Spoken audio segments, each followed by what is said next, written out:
Hi everyone, I've got a weekly preview this week. It's Tuesday the 22nd of August 2023. I'll take you through to Sunday because that's the end of the World Championships. That's the 27th of August.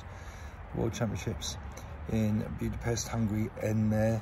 I don't know where to start. It's been fantastic. We've only had 3 days, the World Champs, and every night there's been drama going on.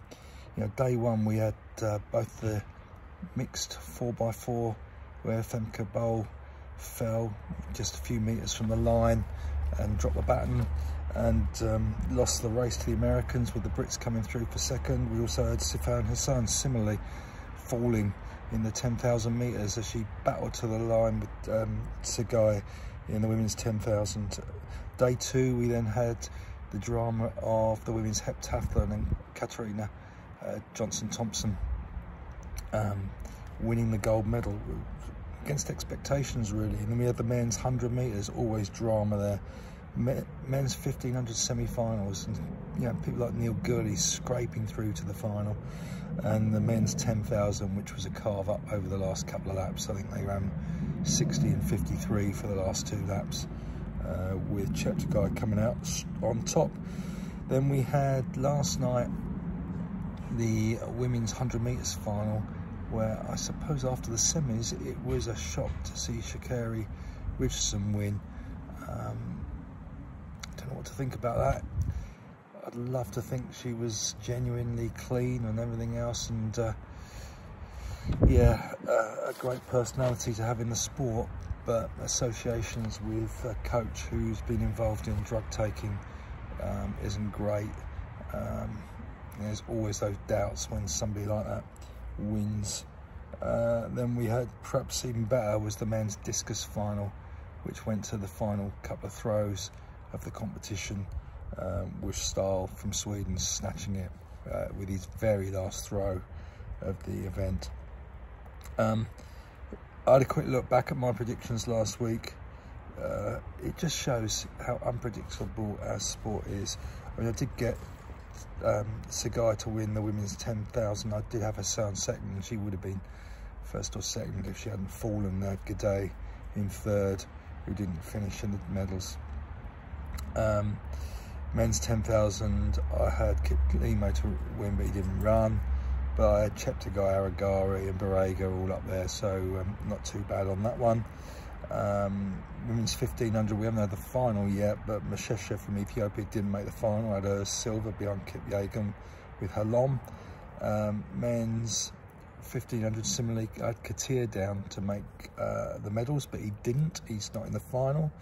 And we've got the steeplechase still to come. So, and then in the men's 100, I think I mentioned Fred Curley might win. Well, he didn't. And Lyles and Hughes were the other two. They both got medals, with Lyles winning. So mixed results in my predictions there. Looking at, a bit worried about my one of my golden retrievers going to get stung by a wasp if you're not careful here, so I'm just keeping an eye on him because they tend to they tend to try and eat them, which is a bit daft, isn't it? So anyway, Tuesday we've got the women's 1500 metre final, which amazingly Sifan Hassan, after the 10,000 final, looked quite fresh for the 1500 metres semi-finals, and maybe she comes into it. Kipyegon is 10-1 on favourite for that, similar to Jakob in the men's 1500. In fact, I had a look, and Duplantis is 20-1 on to win the pole vault, which is incredible really. Still can't find each way bets you could have on people, so that's not great. So women's 1500, probably as it stands, I'd probably go Kipyegon, followed by Hassan, and then Halom, who's the third favourite from Ethiopia, going in there. We've also got the men's 3,000 metre steeplechase, which looks like it's been a battle between El Bakkali and Girma, and Koech is the third favourite. I thought he might be in with a shout. I might be wrong, but my sense was his barrier taking wasn't as efficient as the others, and he was just losing a bit. And in a high quality last couple of laps, I wonder if that will cost him. Although, to be fair to him, he hurdles the water jump completely cleanly and very, very impressively. Interestingly, on the 1500s, I had a look at the 4 semi-finals, the 2 women's and the 2 men's, and apart from Jakob, the other 3 were all won by people who were in the lead with 300 metres to go. And you take the women's 1500 metre semi-finals, Chepchirchir won the first one in 4:02.1, around 44.3 for the last 300. Well, Kipyegon was 7 seconds faster in the second semi-final and actually ran the last 300 quicker in 44.0.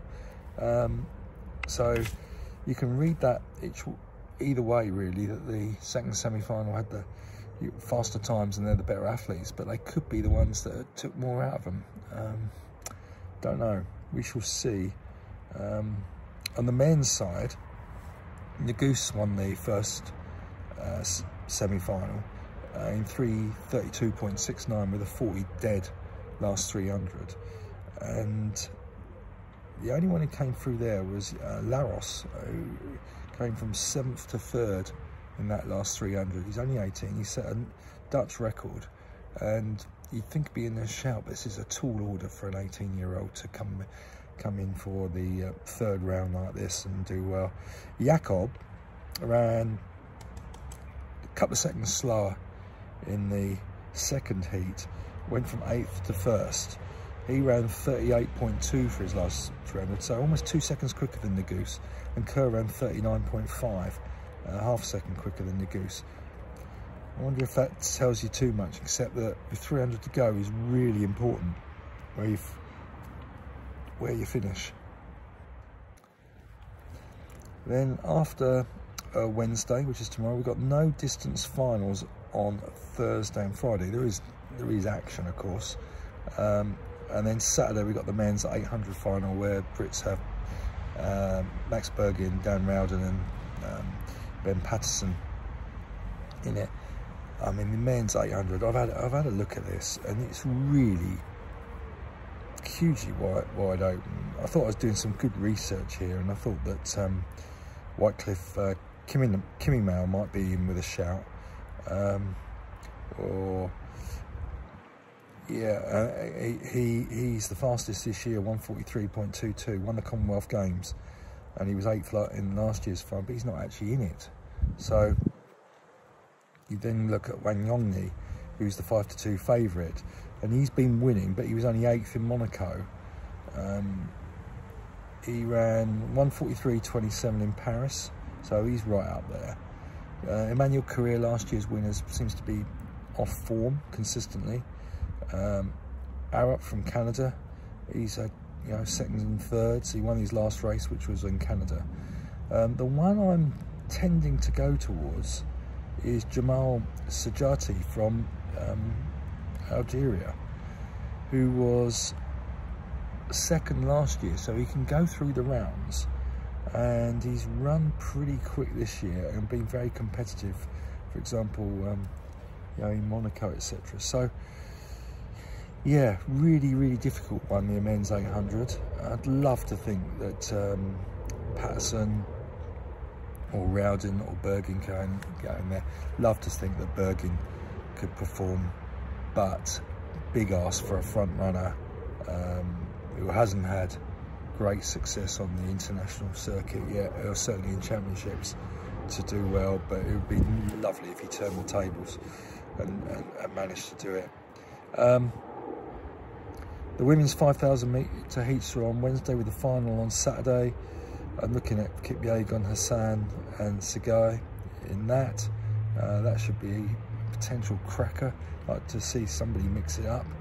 And then Sunday, we're back for the men's 5,000 metre final.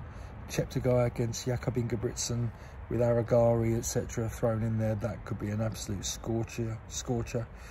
We've got the women's 3,000 metre steeplechase, probably Jacqueline Chepkoech is the favourite. She ran 8:57 in London. She's the only sub-9 runner this year, and she's the favourite. But it's a Kenya versus Ethiopia showdown. And then the women's 800. Well, I've done a little bit of research on this, and Athing Mu is still in the list of competitors. The heats aren't out yet. The heats are tomorrow morning, Wednesday at 9:05 our time. And on my William Hill betting, it doesn't list her. So is Athing Mu not running? Do they know something I don't? Possibly and probably.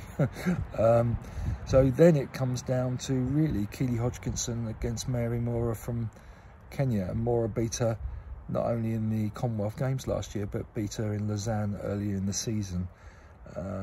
Keely is actually the favourite, but those two stand out, with perhaps Gemma Reekie is the third favourite, but quite an outsider to actually win.